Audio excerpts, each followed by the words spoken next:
Today, I would like to share a simple cold dish, tofu skin salad. Spicy and appetizing, very delicious dish.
Cut the soaked tofu skin into diamond shape.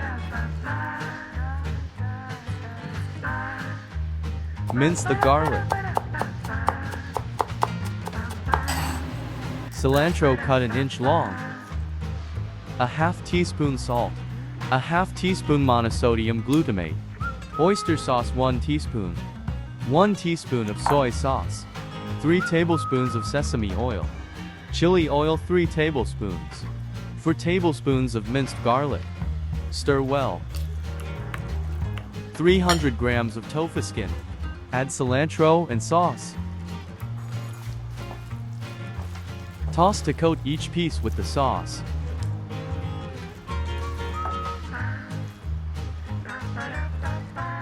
This is a beautiful dish and very easy to prepare. Spicy and appetizing, with a strong garlic flavor, this is a popular Chinese cold dish. Go ahead and try it. I hope you will like this dish.